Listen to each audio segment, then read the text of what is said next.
A road map tells you where the highways go, but a nautical chart tells you something far more complex and vital. It reveals the hidden, three-dimensional environment that exists beneath the surface of the water, where dangers are often completely invisible to the eye. Every single number, symbol, and line on this document carries a precise meaning, forming a language that most boaters only partially understand. Today, we are decoding this entire system, from the open ocean to the winding inland river, so you can navigate with true confidence. A nautical chart is fundamentally different from a land map, as it describes a constantly changing underwater world rather than static terrain.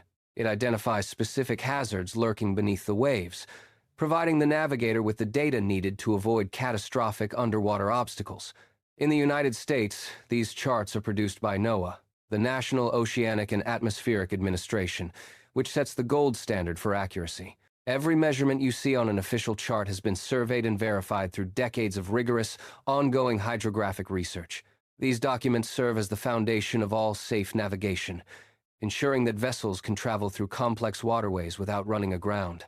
The first essential concept to master is chart scale, which dictates how much real-world distance one unit on the chart represents. A small-scale chart is designed to cover a large geographic area, showing broad geography but sacrificing fine detail for the sake of overview. Conversely, a large-scale chart focuses on a small area, such as a single harbor, providing the dense detail required for tight maneuvering. You will see this scale represented as a ratio, like 1 to 10,000, which tells you exactly how much the world is compressed. For open ocean passage planning, small-scale charts are appropriate, allowing you to track your progress across vast distances with ease. However, when entering a harbor or navigating a narrow river, large-scale charts are absolutely essential to identify individual rocks and channel markers. Using the wrong scale for your current situation is one of the most common and dangerous errors a navigator can possibly make. Once you have the right scale, the most important numbers on the chart are the depth soundings, which indicate the water's depth. These numbers tell you exactly how much water is beneath your keel at that specific point, but they are not static values. Because the water level changes with the tide, nautical chart depths are measured from a standardized reference level called the chart datum. In the United States, this standard is mean lower low water, which is the average of the lowest tide recorded each day. This ensures that chart depths represent the minimum water available under normal conditions, providing a safe buffer for the cautious navigator. During high tide, you will find more water than the chart shows, while during extreme low tide, you might find even less. A skilled navigator must always account for this tidal variation, adding or subtracting the current tide height from the charted depth. Beyond individual soundings, depth contours are used to reveal the actual shape and profile of the underwater terrain itself. These lines connect all points of equal depth, working exactly like the elevation contours you would find on a topographic land map. When you see these lines spaced far apart, they indicate a gradual, gentle slope that is usually safe for a vessel to approach. However, when contours are spaced closely together, they signal a sudden, steep drop that could lead to immediate danger. For a navigator, steep contours near a shoreline are a warning sign that the depth changes rapidly in a very short distance. Reading these contours allows you to visualize the underwater world, turning abstract lines into a clear mental map of the seabed. Beyond depth, charts identify specific hazards, each marked with a precise symbol defined by rigorous international standards.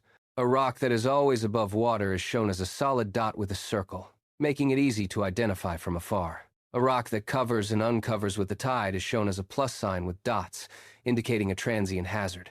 A submerged rock, which is always underwater but shallow enough to be dangerous, is shown as a plus sign in a dotted circle. A wreck with its mast still showing above water is marked with a stylized hull symbol to warn of the obstruction. A dangerous wreck with a minimum depth that remains unknown is marked with a distinct warning symbol to keep vessels away. Shoal areas, which are shallow regions of sand or mud, are clearly shown with a dotted pattern that covers the area. Memorizing these symbols is not optional for a sailor. They are the difference between a safe passage and a costly grounding. Every nautical chart also contains at least one compass rose, which serves two critical functions for the navigator on the water. While it may look decorative, the compass rose is a vital instrument for calculating your heading and maintaining an accurate course. The outer ring of the compass rose shows true north, which points directly toward the geographic North Pole of our planet. The inner ring shows magnetic north, which points toward the Earth's magnetic pole, a location that shifts over time. These two directions are rarely the same, and the angular difference between them is what we call magnetic variation. The chart provides the current variation for that specific geographic area, allowing you to adjust your compass readings accordingly. A navigator using a magnetic compass must apply this variation to calculate the true direction, or they will drift off course. Ignoring magnetic variation is a classic navigational error that can lead to serious consequences when you are far from land. Charts also display every physical aid to navigation, such as the buoys, lighthouses, and day markers that define safe channels. Buoys are shown as small diamond shapes with a dot at the base, and their colors follow a very specific international system. Red buoys mark the right side of the channel when you are returning from sea, following the rule of red right returning. Green buoys mark the left side of the channel when returning from sea, helping you stay within the deepest, safest water. Lighthouses are shown as a dot with a flare symbol, and each light has a unique characteristic noted in abbreviated form. A notation like FLR4S means a flashing red light with a 4-second cycle, which you can verify visually at night. Navigators match these descriptions to the physical lights they see, confirming their exact position even in the total darkness. River navigation uses a fundamentally different system because rivers have fixed reference points that the open ocean lacks.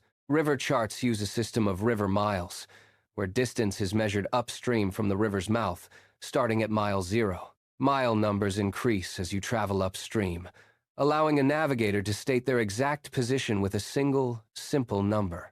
On a river chart, the main navigation channel is marked with a dashed line, representing the deepest path through the water. You must remember that the inside of a river bend is always shallower due to sediment buildup, while the outside is deeper. River charts also show wing dams, which are underwater structures designed to direct the current and prevent the channel from silting. Finally, charts identify locks and dams, showing the approach channels and waiting areas that you need to navigate safely. They also indicate bridge clearances, ensuring you know whether your vessel can pass safely beneath structures at the standard water level. Beyond the open sea, navigation requires a deep understanding of specialized systems, including aids to navigation and highly detailed river-specific charts. Charts act as a bridge between the physical world and the navigator, translating complex maritime infrastructure into a readable, standardized visual language. We begin with aids to navigation, the physical markers like buoys and lighthouses that define the safe pathways through otherwise featureless water. Every buoy on a chart is represented by a specific symbol, telling a navigator exactly what they are looking at before they even see it. Red buoys are critical markers that define the starboard side of a channel when a vessel is returning from the open sea. Conversely, green buoys mark the port side, creating a clear, color-coded gate that guides a vessel safely into a harbor or inlet. The simple memory device, red right returning, is the golden rule that helps every sailor maintain their orientation in the channel. Lighthouses are equally vital, appearing on charts as a dot, accompanied by a small flare symbol to indicate the presence of a light. Each light is unique, and its specific characteristics are decoded through abbreviated notations printed directly onto the nautical chart. For instance, a notation like FLR4S tells the navigator to expect a flashing red light on a 4-second cycle. By matching these charted patterns to the physical lights they observe at night, sailors can confirm their position with absolute certainty. This system of light identification is how mariners maintain safety even when the horizon disappears into the darkness of the night. Transitioning from the open ocean to inland waterways, the navigation system undergoes a fundamental shift in how distance and position are calculated. River navigation relies on a system known as river miles, which provides a fixed, reliable reference point that the open ocean lacks.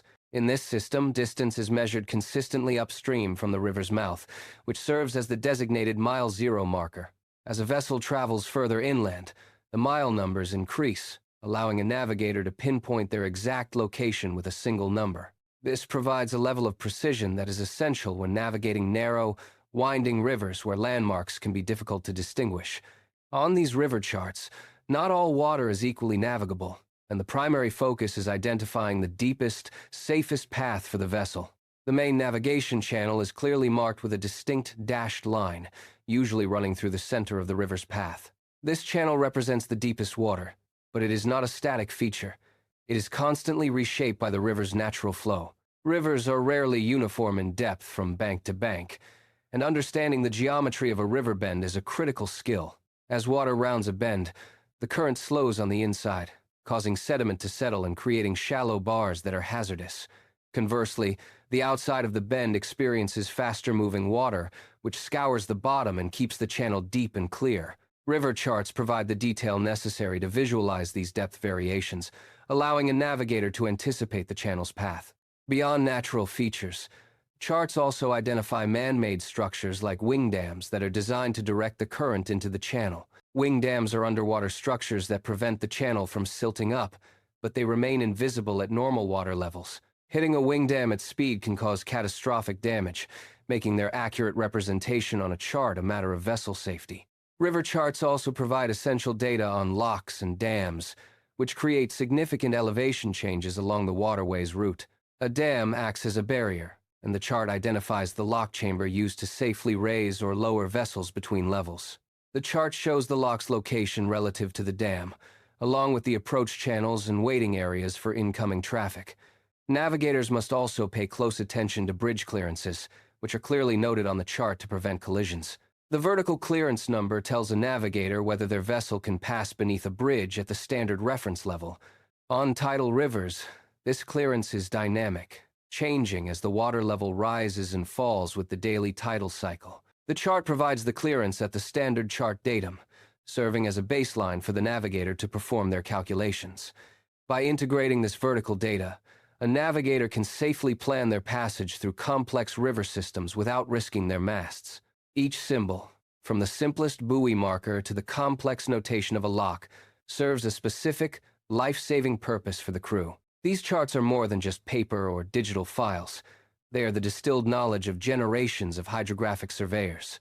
They allow a navigator to see through the surface of the water, revealing the hidden topography of the riverbed below. Understanding these systems requires patience and study, but the reward is a complete mastery of the maritime environment.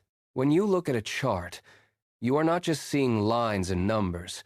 You are seeing a map of potential hazards. You are seeing the deep water channels that offer safe passage, and the shallow bars that must be avoided at all costs. The language of the nautical chart is a universal one, used by sailors, commercial captains, and river pilots around the globe. It is a language built on precision, where a single symbol can mean the difference between a successful voyage and an accident. As you become more familiar with these symbols, the chart begins to feel less like a document and more like a window. You start to visualize the underwater world as a three-dimensional space with cliffs, valleys, and hidden obstacles beneath the keel. This visualization is what separates a casual boater from a true navigator who understands the complexity of the water. Whether you are navigating a busy harbor or a winding river, the chart remains your most important tool for situational awareness. It provides the context needed to make informed decisions, especially when visibility is low or conditions are changing rapidly. The more you study the chart, the more you realize that the water is not as unpredictable as it first appears. By respecting the information provided by these charts, you gain the confidence to explore new waters with safety and precision. The system of aids to navigation is a testament to the effort put into making our waterways accessible to everyone. From the flashing lights of a lighthouse to the simple shape of a buoy, every element serves to guide us home.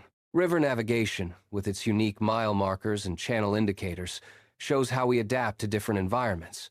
The complexity of these charts is a reflection of the complexity of the natural world we choose to navigate. By mastering these tools, you are not just learning to read a map, you are learning to read the water itself. You are learning to anticipate the challenges of the current, the tide, and the changing depths of the river channel. This knowledge transforms the water from an intimidating, featureless expanse into a predictable and navigable environment for your vessel. As you continue to practice, these symbols will become second nature, allowing you to focus on the joy of the voyage. The nautical chart is the foundation of all safe navigation, and your ability to interpret it is your greatest asset. With this system as your guide, you are ready to navigate any water, confident in your ability to read the hidden world.